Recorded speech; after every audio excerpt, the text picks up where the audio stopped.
you're very welcome, everyone. Thanks so much for joining us this afternoon. Hard to believe, but this is our 8th UX Bites in the series. And today we are talking about UX and marketing and how they are better and stronger together. So just before we get stuck into the content then, just some intros. So my name is Melissa Boyle. I am Head of Planning at Fathom, which essentially means I get to work really closely with our ambitious clients and our delivery team to shape programs of work.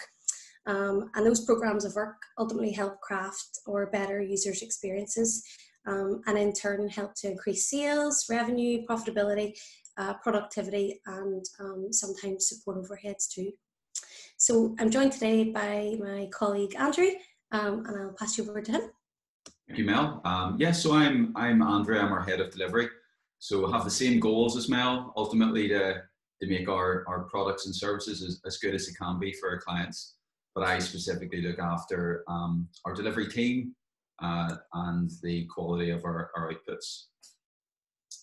So I'm just going to hand back to Mel. Bit of a back and forth just at the start, but Mel's going to just walk us through the agenda and then get us started on the first part of the webinar. Brilliant. Happy days. Okay, so here's how this afternoon is shaping up, the next 55 minutes or so. So we are smack bang in the thick of our intro and agenda. Then we're going to touch really briefly just on UX and marketing and what they are individually and how they can work well together. Then I'm going to hand over to Andrew then to chat us through customers and users and why and how we coin them differently sometimes. Then we're into experiences, the new brand building, and then very lastly, to wrap up, we will summarize all those thoughts and chat about some stories that we've seen and we've been involved in that really showcase marketing and UX working at their best. And hopefully you'll come away with some things that you can go and implement in your teams today to begin to really collaborate across those two teams. And then very lastly, we will hand over the baton to you for Q&A, and we'll be very happy to answer any questions you might have. And just before we get stuck in, if you do have any questions, please feel free to pop them in the wee Q&A box just throughout the webinar, and we will get to them at the end. If we don't get to every single one, we will follow up with a blog piece, and we will commit to getting answers to all of them. So, yeah, please feel free to ask away, and yeah, we'll look forward to answering those. Okie dokie. All right, so just to kick off then, UX and marketing. So let's zoom out a little bit and take it right back to basics, just to begin to get an understanding at a really high level what UX and marketing are. So first up, we have marketing. And I guess marketing's job is really to communicate the value of products and services. And when marketers are really doing their jobs well, they've got a real deep and important understanding of the people who will soon be using their products or services. So I guess at its core, marketing is selling or persuading. But in order to persuade someone to do something, we must really understand their needs. So on the other hand then, user experience kind of encompasses all aspects of users' interactions with services and products. And one of the primary goals for UX teams is to create the best, most intuitive, convenient and consistent experience end to end at every single touch point in the journey, pre-purchase and post-purchase. So I'm guessing we can all relate to going online to buy something or to look up some information that we need to know, and we get really frustrated and just give up. Perhaps there isn't enough information, we can't see the detail we need in the product images, or the website is just really, really slow. The chances are we've all experienced that, and most of the time we do it without even thinking, because we've already jumped off and went elsewhere. So I suppose the point I'm trying to make here, and to set the scene for what's to come in the rest of the webinar, is that while a little different in sometimes how they I guess a little different in the goals that they go out to achieve. Both marketing and UX really need to coexist and work together. So without marketing, us UXers have no one to design for. And without UX, us marketers can find ourselves in the leaky bucket scenario where we're pumping lots of money in to get users to our products and services. But when they get to the point of consideration, they get disinterested through different factors. So, oh yes, this is a wee bit of therapy for me. And this was an experience that I had last year. So let me share this wee story. So Christmas was coming down the tracks. Charlotte, who is our resident social planner, had picked the venue for the Christmas dinner. Menus were distributed and everyone had their Secret Santas bought and wrapped. So it was time to get the frock. And I did blur out the business name, so sorry, it hasn't made its way to this. It's not intentional to give them any more flack here. But I came across this wee boutique. They're based in the mainland, and it said next day delivery. So I thought, flip, happy days. I've a wee bit of time still, so if I get it and it doesn't do, I've got time for another option. So anyway, went on, bought the dress, that was all grand, and 4 weeks later, I found myself looking for this dress. No dress arrived. Started to think if I'd put in my mum and dad's postcode or if I'd done something silly along the way. So anyhow, I go on to Facebook and I say, oh great, happy days, they're always open. So I'll give them a wee ring, no answer. So I resorted to Facebook Messenger, and then they proceed to tell me that they'll get the tracking details whenever the store reopens. And there's me again, left looking like and feeling silly because I thought they were always open. So I suppose this is really just highlighting quite basically the instance where the marketing team was really clever at getting me bought in and tell me all the things that I wanted to hear. But the UX was all completely wrong. So from the second I purchased the product until finally getting refunded months and months down the line, it was just absolutely horrendous. And I wasn't the only one to experience that either.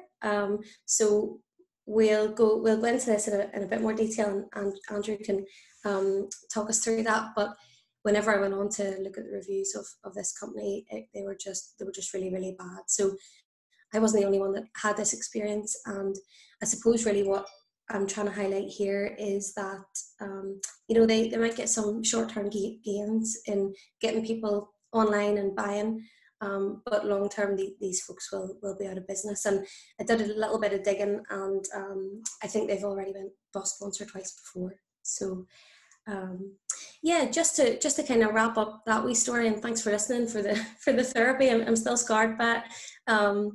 But I suppose when we think about this story, it just shows the importance of that clear overlap of the art of persuasion, which our marketing teams look after, and the art of the service as well being delivered through UX. And in that case, the art of persuasion was bang on. It was great. But the art of the service was absolutely non-existent. What I want to kind of get into in this section is a bit of a distinction between how I feel marketing and UX folks see the world. So what lens they look at people at, essentially. And it's not to draw a definitive conclusion on this, because there is it's not black and white like anything. But I want to just drill into the distinction a little bit between customers and users. So fundamentally, what I mean by that is the lens that they see people through. So marketing at its core is trying to encapsulate delivering as much value for people that represent the audience and the landscape that you're trying to market to. So you're trying to convince people to part with their time or their money or their investment for the benefit of your brand or your product or your service. When we think about what UX is trying to achieve, UX is really trying to achieve people feeling good about a particular moment in time and an interaction that they're going through with your product or service. And And when we think about what UX actually means, in amongst all of the service design, customer experience, and other design thinking methodologies right there, it is focused on interfaces. It's focused on moments in time on an interface. And that's where we get that zoom level lens, just to illustrate through this picture. But just to take that on then to a slightly more theoretical point of view, no doubt, given the topic today, there's a fair few marketing folks in the room, or people with marketing backgrounds, or people who studied marketing. And if you're one of those people, you've no doubt heard of the 4 Ps, or sometimes the 5 or the 6 or the 7 Ps. I think it just depends on what book you read. But basically the point is that marketing, through the theory book anyway, defines people as customers, and what they're trying to do is appeal to them through various aspects of the marketing mix, either individually or collectively, or connected at different moments in time. So people are focused on from the point of view of how can we make the product appeal to these people, the price, where do we position, and how do we promote our products for the benefit of these people who they view as customers. And marketers are very focused on the customer, and rightly so. UX, though, it sees people through a different lens. Of course, it doesn't dismiss them as customers. Of course, they are typically customers, not always, as we'll get to in a second, but they see them as users, because the job of a UX team is to think about a user who is going to be using something in front of them, and they need to get from A to B and feel good about it, essentially. So what's in a UX person's armory or toolkit that isn't the 4 Ps of marketing? It's thinking about things around making things easier to use. So very often people think of UX as being, oh, we make things easy to use. That's only one aspect of it. So we need to make things easy to use, easy to learn, efficient, effective, error-free, and engaging. You could throw in a lot more adjectives at UX as well, but those are just some of the fundamentals. But the most important thing is that it's users. In that moment in time, it's a particular user looking to use your product or service. And this is just a fun analogy for that, in that, the customers in this case are the new parents who see the cool little cot toy for their baby. Isn't that great with all those nice animals? But the baby only sees the backsides. And the users in this case are the children. And obviously it's a bit of fun with the metaphor here, but we need to think more about, as a marketing team and a UX teams, who's using this at the end of the day. And if we're thinking about longevity and lifetime value of products and services, ultimately the users make the call on whether to keep with the brand or not. And we'll touch on that in a second or two. B2B software. So we've actually blogged about this a couple of times. Our CEO Gareth has banged the drum on a couple of occasions about how B2B software is kind of like the last big unfinished frontier of UX, and that's why they've kind of put this kind of space scene in front of us, because it's that unknown territory that nobody's really cracked yet. And I think the reason being, there's a few reasons for that. So firstly, down to who buys B2B software. So the buyers in companies who buy technology for their business to interact with other businesses, typically they're focused on certain things. So they're focused on features, architecture, price, what power does it have? What can it give us that we don't have currently? And that's all good stuff. You got to get bang for your buck. You got to look at the spec and make sure that you get what you need. But enterprises are vast and complex, and organizations that have grown by maybe acquisition or loads of legacy software. It has that unenviable task of trying to bring in software that's both useful and usable, and that's not an easy task. And what often happens is because the tasks that people need to complete most often, they're not always front and center of the interface. So if we think about our consumer products, if we think about your interactions with eBay or Google or Airbnb, all the things you need to do most often are right in front of you. Big buttons, big text, big search bars, whatever you need to do, it's there for you. It's there because it knows that's what you need to do most often. When it comes to B2B software, typically that's not the case, and it's pushed to the back. But ultimately, there's a big gap in the market, and there's a big gap in B2B software, I believe, in catching up to the more consumer-ended applications, which are engineered around people getting through an interface quickly and efficiently and getting job done and feeling good about it.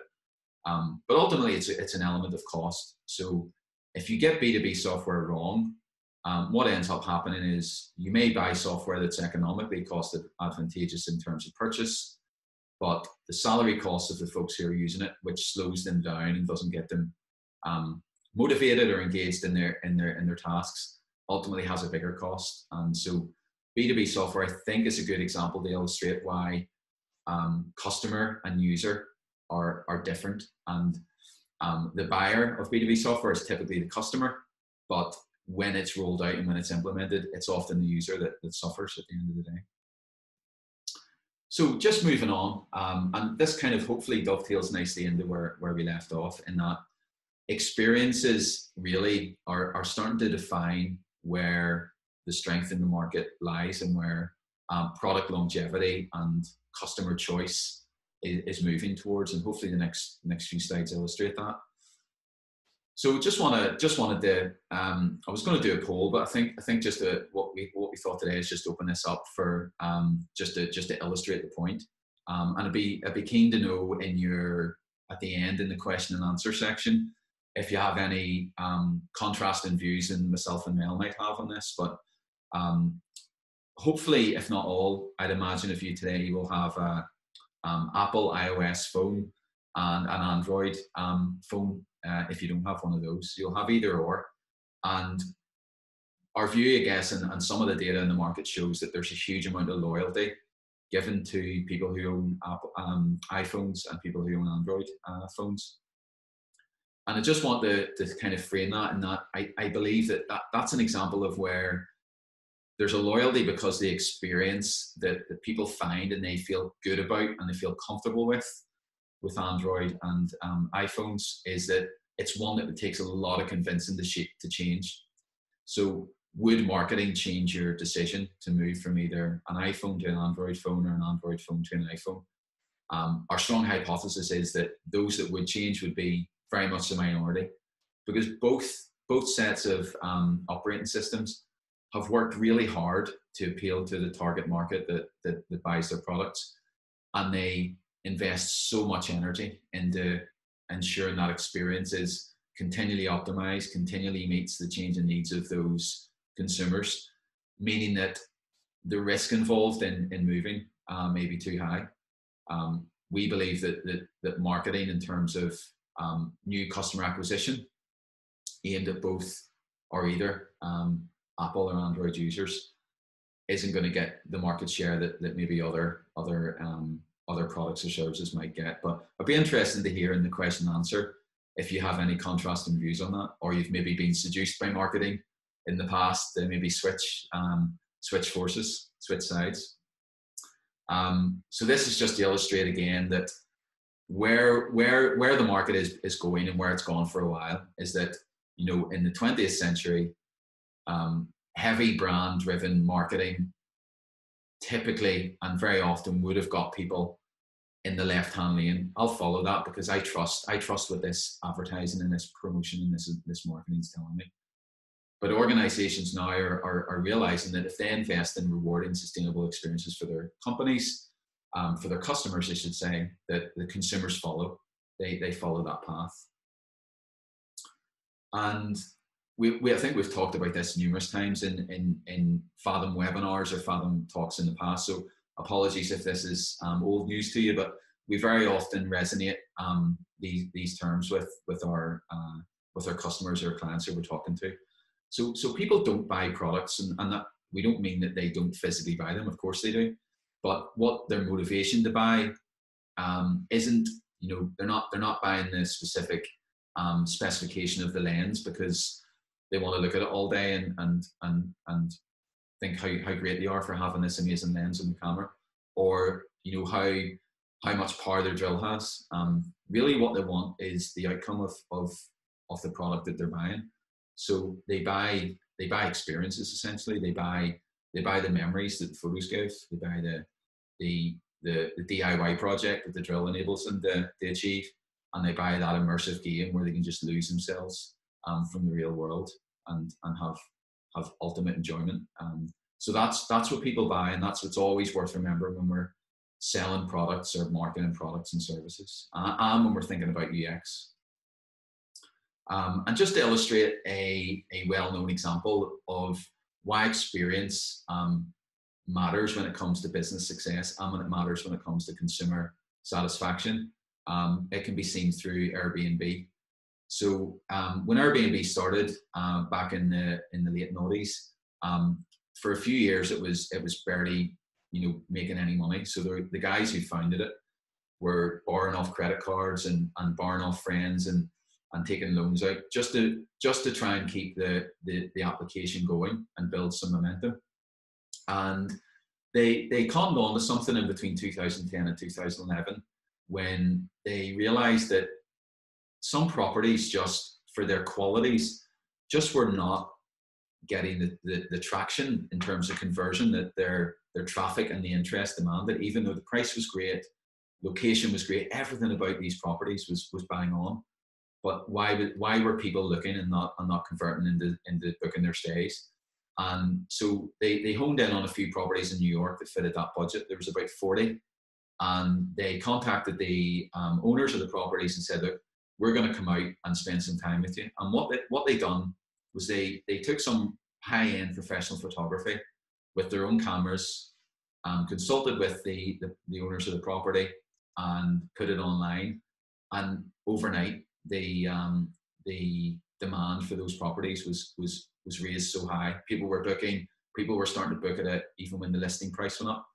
And it just hit home then. And it's quite obvious to see in hindsight that that's a bit of a no-brainer, perhaps. But until you're in the moment and you see what's wrong, you sometimes you can't see the wood from the trees. I think that was the issue there with Airbnb.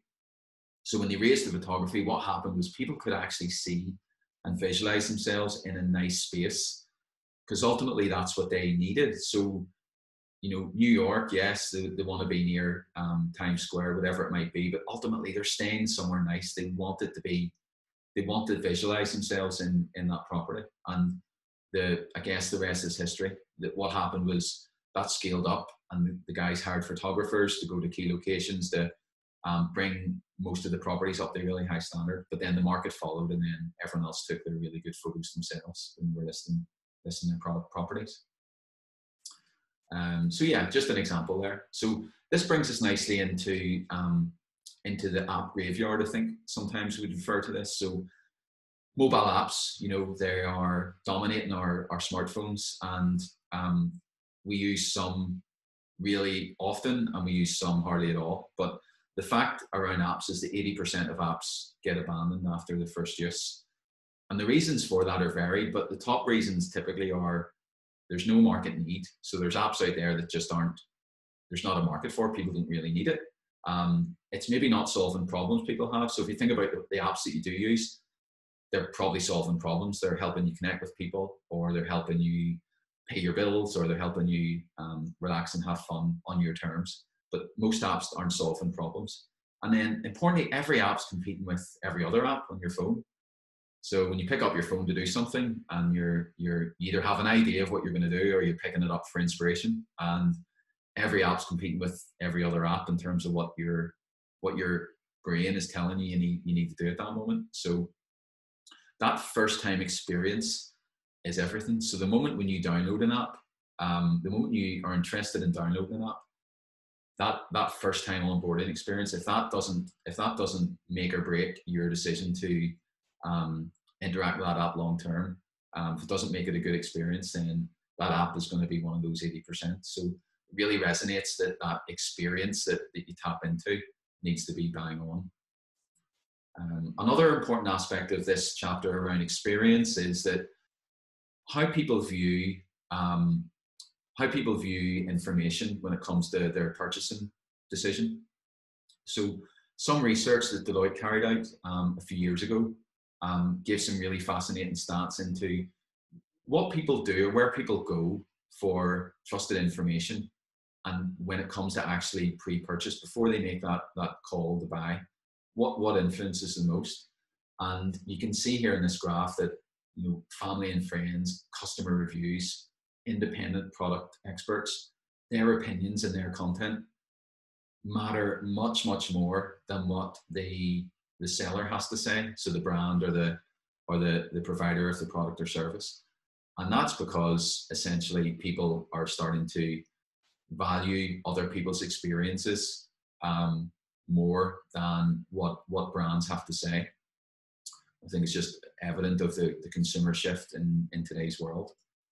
So another point to reference that is just, you know, part of the people. So people now have a voice, and the web now is saturated with user-generated content as opposed to organization-centric content. And in fact, if you Google most things, you'll find that a lot of organizations aren't finding themselves high up on that list, even for some brand terms. Other platforms and other people's content sometimes ranks above the owner sometimes of the product or service. And that's because, you know, customer review sites and social media sites and blogs and podcasts are so much in people's view. And really, you know, two key things to point out here. Customers have instant knowledge at their fingertips. So the offline advertising to seduce people into buying or engaging with a product or service quickly becomes a thing of the past when people decide to do anything off the back of that, because they're straight online to check it out for themselves. And customers trust customers in businesses, essentially. So just getting into finishing this chapter before handing over to Mel to wrap up for 10 or 15 minutes. The marketeers in the room will no doubt identify this kind of purchase funnel that very often is seen, suppose UX and as well, you know, from getting people from awareness to advocacy. And throughout that journey, there's a lot of things happening, but there's a lot of marketing touch points. There's a lot of marketing activity, especially in the left-hand side of this funnel. So awareness building, you know, typically takes a lot of effort, a lot of spend on media, and a lot of things like integrating with third parties and having other people invest time and energy and money into how can we create as much noise as possible to make these consumers take notice and consider moving them from awareness to consideration buying a product. And that element there of awareness, it's costly, it needs to be done, but if that's where the majority of marketing effort goes, what ends up happening, of course, is that you start to run out of money, because constantly building awareness takes time and money and energy. You know, where the smart brands of today are moving towards is how can we build advocates of our own brand and products who will start to work for us as little ants who can spread the word and essentially fill up the web and help to build awareness amongst teams of people or groups of people who we don't need to spend money to reach. So of course there's still a huge place in the world for awareness building marketing, you know, generated from the business. That goes without saying. But today's consumer shift towards people trusting people and people looking for their own sense of how good a product or service is through blogs or forums or YouTube or podcasts, whatever it might be. That's the world we live in today, and it has to be a goal and an aspiration, I think, of marketing teams and product teams to move towards how do we build a loyal customer base who will be those advocates. So this is my last slide before handing back to Mel on this chapter anyway. And I just want to, this slide, I'm not going to read out word for word, but it just illustrates the power behind the experience economy. It's a bit of a buzz phrase that's going about, but I guess most of the world's most successful brands have realized, and have realized for quite some time now, that the customers are valuing experience in terms of their likelihood to stick with a brand or be an advocate of that brand, like the slide before. So, you know, 40% of people might shift brand from having one bad experience. Amazon are typically spending 100 times more on experience building than they are on advertising. And this year, once we get out the far side of this year, we're expected to realize that experience overtakes price and product as the most important brand differentiator, which is phenomenal. Which is a phenomenal statement to think that your price and the actual product you offer matters less than the experience it gives. So, but I think that's the point we're trying to make here, that it's a job of marketing and UX to improve that experience, and that's where Mel's going to bring us to next in terms of how we can collaborate to meet the demands of the changing consumer in 2020 and beyond. Good. Thanks, Andrew. Okay, so this is our last chapter, and what I'm hoping to do is to begin to share with you some great results that we've seen happen as a result of marketing and UX really working together. Also some projects that we've been involved in, and some things that you can take away and do today to begin that collaboration if not already. And Kiri, it's great to see just in Q&A that the team that you're a part of is making really good headway with blending marketing and product teams. So that's super. Okay, better together. This is a wee bit silly, but we love Chuckle Vision and the Chuckle Brothers. So who else better together than the late Barry and Paul Chuckle? So you might know them as an iconic TV duo, but actually there are some lessons that we can learn from them as marketing and UX teams, and particularly around their iconic catchphrase, from me to you. So if you've watched Chuckle Vision before, you will know of that catchphrase, and you will recognise that, albeit the folks are a little bit silly, they are in constant collaboration and communication with each other, and they're always in control. So they don't quite hand over the baton or throw something over the fence and say to me to you, but actually what they do whenever they're manoeuvring something is that they're both holding the object, let's say it's a table, they're both in control, but they know what they need to do and give some back and forth and where they need to add value. So just moving on from that, I suppose when we begin to blend together user experience and marketing, we can get some really great success stories. And as a very first step in that, it's the realization of both teams needing to really understand customers' journeys, and not only at an overall kind of bird's eye view, but at every single touch point in their journeys. And from there, we can begin to implement and test ideas as to how we can meet the demands of our customers and users at each point. So just moving on, let me share a brief video with you. I'm sure lots of you have maybe seen this before. It's one from Google Think, and they launched it back in 2016.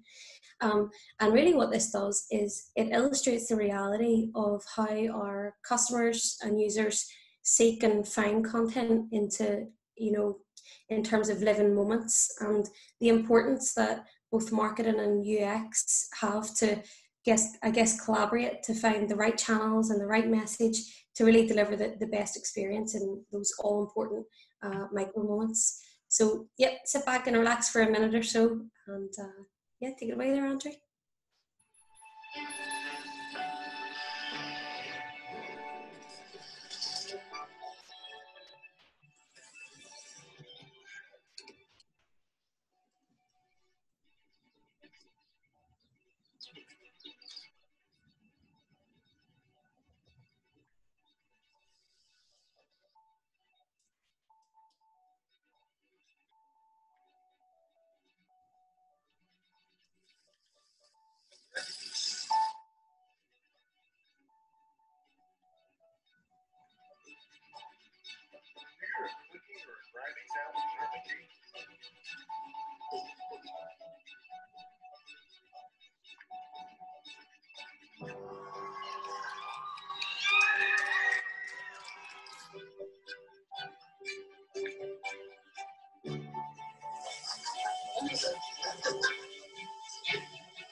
Great.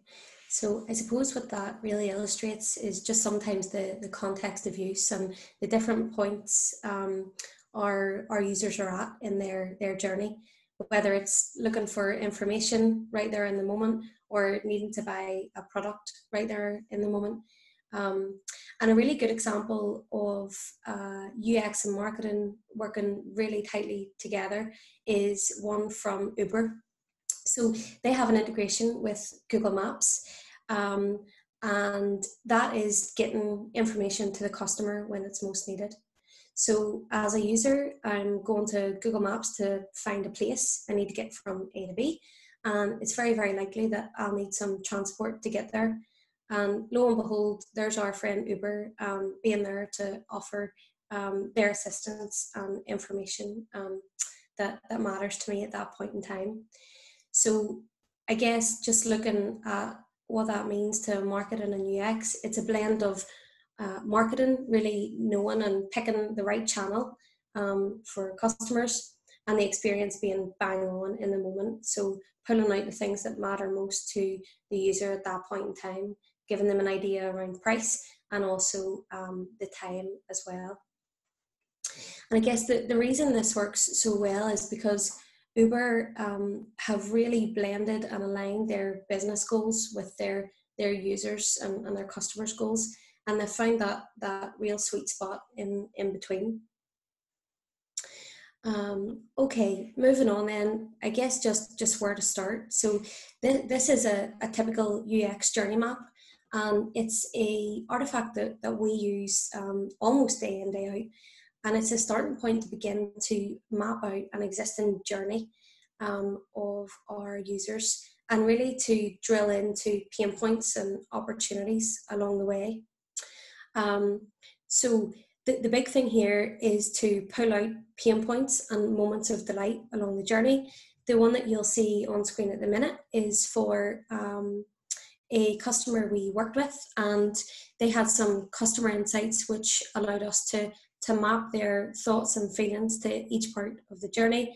And then we were also able to ideate and come up with solutions as to how we could help them in the moment at that point of their journey. So as a starting point, it's really good just to begin to map out all those stages and begin to look at what our customers are thinking and feeling and hearing at that moment in time, and being able to align our strategy with them across various channels. So just to wrap up then, if you've been part of UX Bytes before, you may have seen this case study, but I think it's really super in communicating the point that we're making today. So the week is a online magazine subscription, and they approached us a couple of years ago. They told us that their marketing teams were doing a really great job in getting users to their website, but they realized that their conversion rate was much lower than their competitors. So at that point in time, it set at just over 3.5%.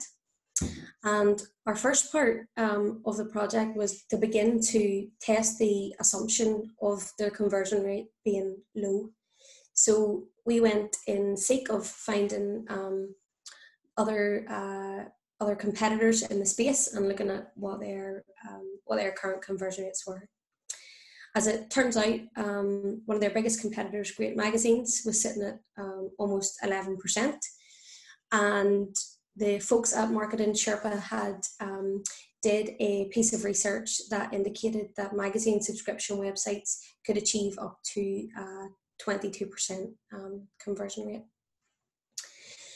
So we started to do some commercial benchmarking and modeling, and we began to look at what the current conversion rate was, the amount of users that were on the website, and what that looked like in terms of pounds and pence.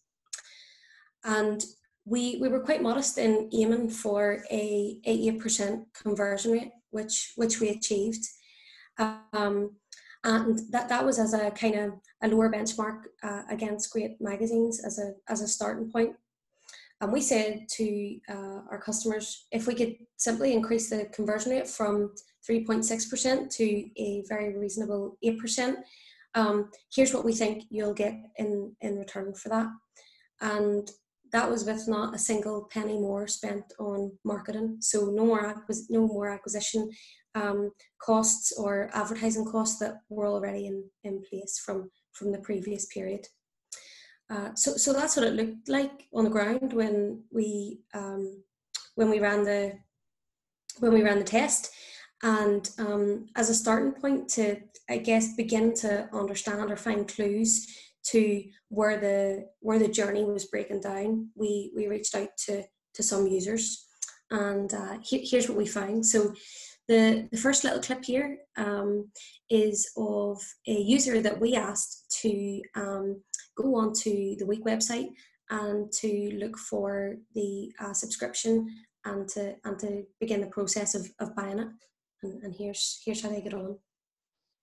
I don't see any prices here. Okay, so it's pretty short, but you can see that they're mulling over the options and they're looking for prices, and it's just not that easy to find. So we ran the same test. We ran this with lots of different users. This is a different user who had already been on the Week's website and struggled to find pricing. And when we asked them to do the same thing, we asked them to do it on a competitor site, and here was the result. So subscribe to the online option. Is it? Okay. First of all, I found it's better. Now I can see here it's told me options and what the costs are immediately. So this is. Yeah, so really interesting. It's one of my favorite clips, and it's really good at just illustrating that moment of truth and just the sheer delight in that guy's voice, because he was able to very easily find the price. And I love the way we're just it just clicks with him. So I guess that there was no rocket science behind bringing that conversion rate from just over 3 up to 8%, and almost 1.5 million of additional revenue annually.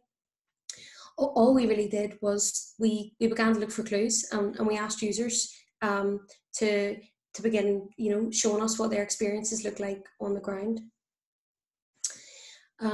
Okay, so just in terms of things that you can maybe take away or do today to begin to bring your marketing and UX teams together, if not already, real briefly, is begin to combine social insights and conversion data, field studies, and all the research that the teams do. Begin to bring that together and share those insights.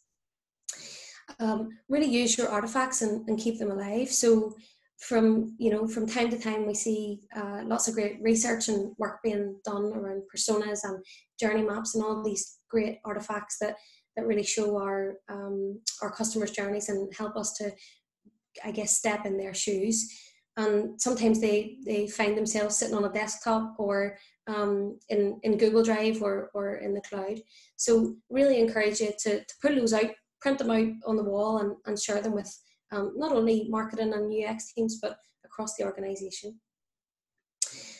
Creating a voice of the consumer panel can be really useful as well. So having a place to house all feedback and research. So good or bad, if there's a review put online on your social channel or on the likes of Trustpilot, put that in somewhere where your team can very easily go in and look at that and take time to analyse it together and keep all of that fresh. And then very lastly, become a customer of competitors. So really immerse yourself in their experiences, and unless you're one of the very, very few that don't have any competition, really get involved in putting yourself in that situation where your users are, and go through the journey and ask yourself how they're treating you along the way. So I guess those are just some real high level tips that you might be able to implement quite quickly and easily. Over to you, Andrew. Yeah, thanks. Thanks, Mel. And this is just our penultimate slide, and then we've left ourselves about 10 minutes for questions. So that's pretty good, not too bad. So just to really wrap up and try and bring everything together. Whilst a lot of this webinar is focused in on the distinction and the differences, we purposely wanted to make sure that we finished with the core aspect that together marketing and UX are better.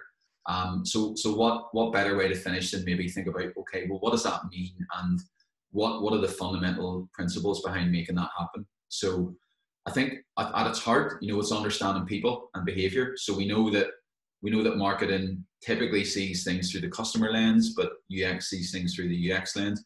But fundamentally, it's people. So I think we need to get better at collaborating and understanding people. The marketing and UX are data driven, but not data only. So both marketing and UX lean on the fact that numbers mean a lot in terms of what's happening, and observation and behavior and conversation really hits home then on why it's happening. So both marketing and UX have that in common, and should continue to kind of, I think, share data and collaborate on information that users give them. Collaborative design as well. So back to Mel's point on journey maps. So journey maps and even interface design, and ensuring that even simple things like advertisements match landing pages on websites and apps. That collaboration and making sure that all the intricacies of content and visual make their way from marketing onto the interface in the right way are very, very important. But we mean collaborative design in a wider context too. We mean it in the context of designing together, co-designing, ideating together, prototyping together, coming up with ideas that will both connect with the consumer and then matter to the user, just drawing those distinctions out. And then to me, to you. So back to the Chuckle Brothers, and what we mean by that is both parties are connected to the overall experience of the user and the consumer, because marketing convinces and educates and persuades, but then at a certain moment in time, it's over to UX, and UX will help enjoy and convert and make things accessible and useful and usable. So there's a bit of a trade-off at times between UX and marketing. So to me, to you. And yeah, just before we get into questions, just a quick note that we are still in the hiring process for a UX designer.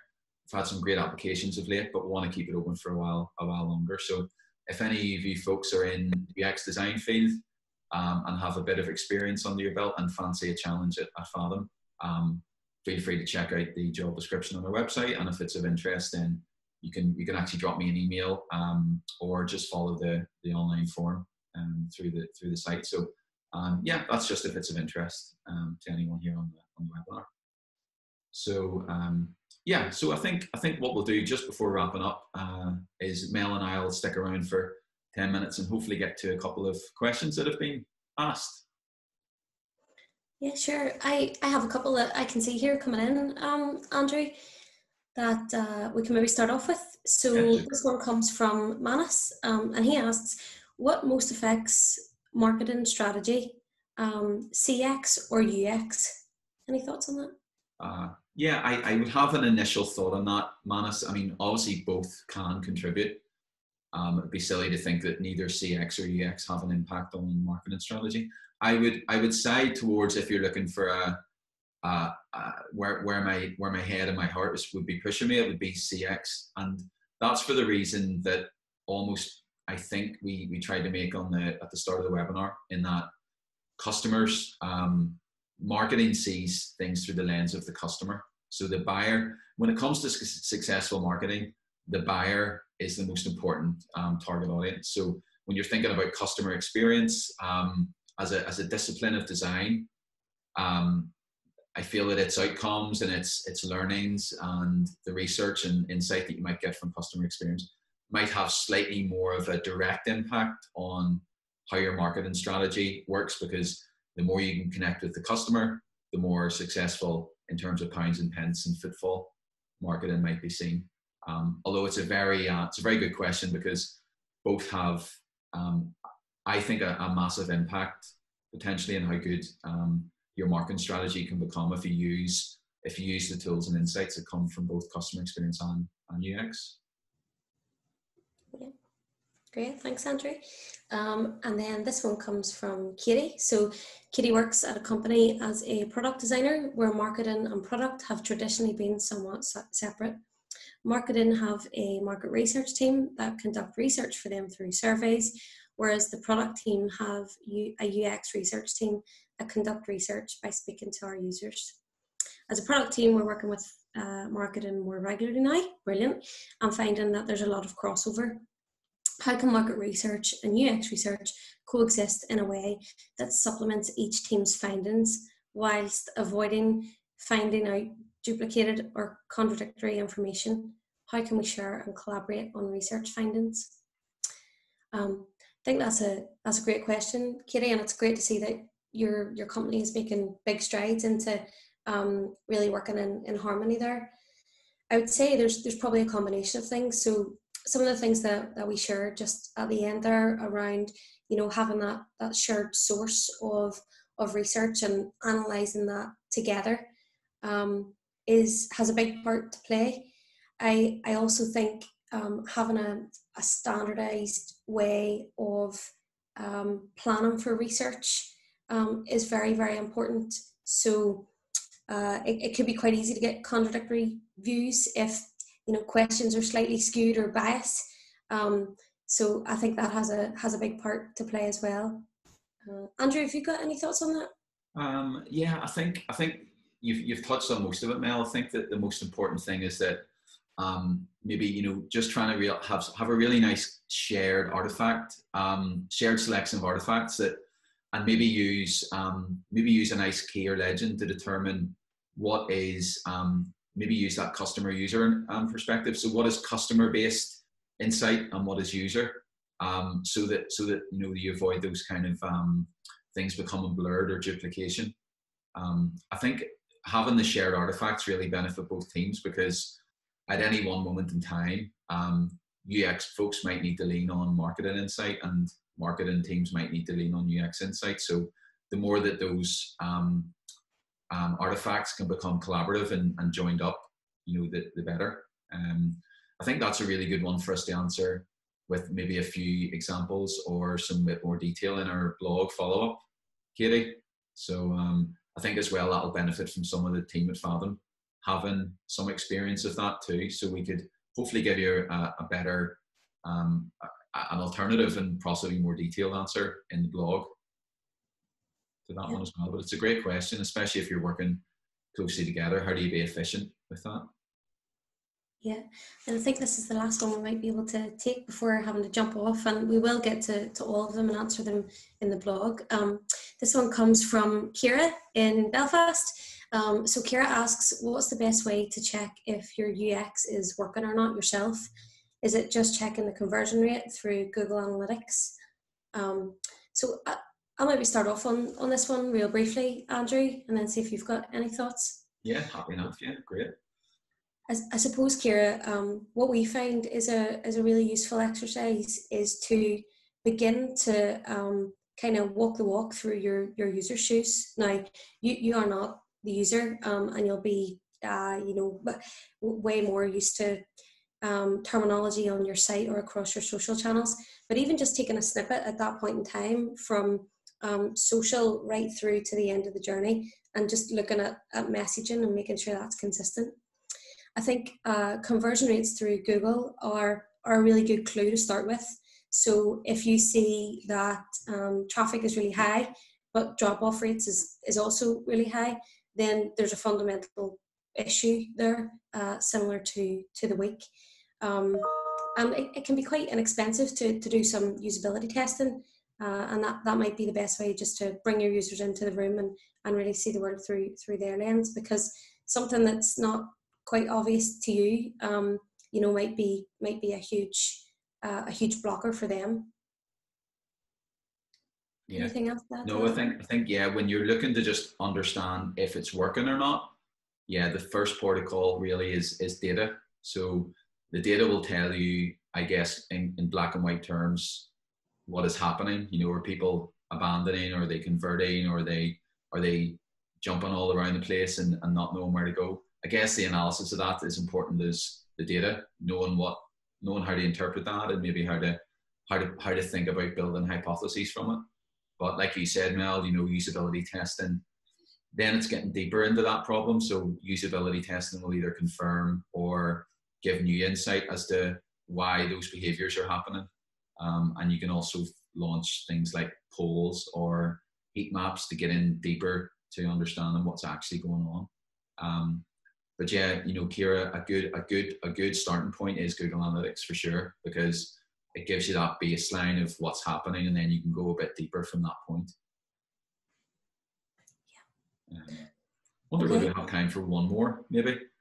I see Susie McDonald, someone we know really well, has mentioned what are the best strategies to get a UX team and marketing team aligned. I think from an agency perspective, like one thing we should have said at the start of the webinar is obviously we're an agency, so sometimes our content and the way we describe things is often layered with that bias a little bit, that we are disconnected sometimes from marketing teams, and our clients are as well. But I think getting them aligned, the best strategies I would suggest would be getting time together to look at the customer and the user as humans, and sharing those insights and sharing those views. I think that also sharing data. So, you know, it's important for UX to know where traffic's coming from and what type of traffic that is, because then that's going to generate insight into, okay, well, how do we best serve those types of people coming from that type of channel? And then I think marketing has a lot to learn from UX, as we've already talked about. So how can we share UX insight with marketing teams? Marketing teams may not, unless they're connected to a product company, may not see the likes of usability testing or heat maps or interview data. That's typically, as we know it, a lot of time that's sort of housed within the UX team. But the more that on the ground, what people are doing and having problems with and having success with gets back to marketing, they can use that to their advantage to shape the messaging and actually make their marketing more real. Like, you know, talk about the benefits and features that people actually get when they're using the digital product. So the best strategies, Susie, I think we covered some of that in the last couple of slides, but I think it's about collaboration. That's the heart of it, really. You know, not trying to work in silos, and work together to understand users and customers better. So yeah, thanks a million, folks, for taking part and listening and having some great questions for us. As Mel said, we're going to, we always take the chance to get through all the questions on a blog. So look out for that early next week. We'll share it on our Eventbrite link that you would have received the invite to. So you'll see that. We'll also share it on our social media channels. And yeah, thanks a million. Apologies again for the technical difficulties at the start. That was just one of those unfortunate things, but hopefully it didn't impact your experience too much. So yeah, please stay in touch with us. The overindulgent flames here. This is our great team we have at the minute. So we want to hear from you, and we'd love to just get all your questions and any questions. So you can follow us on Twitter as well, as you may or may not know. And for more of this type of stuff as well, our blog's the best place to go, because you'll see previous webinars and you'll get maybe some insight as well from the rest of our team in terms of what we think about UX and all the surrounding factors of it. So look, thanks a million. We ran a couple of minutes over. Hopefully that's not eating too much into your own work day or free time today, but thanks a million. Yeah, thanks so much, everyone. Have a really good afternoon. Thanks now. Bye-bye. Bye-bye.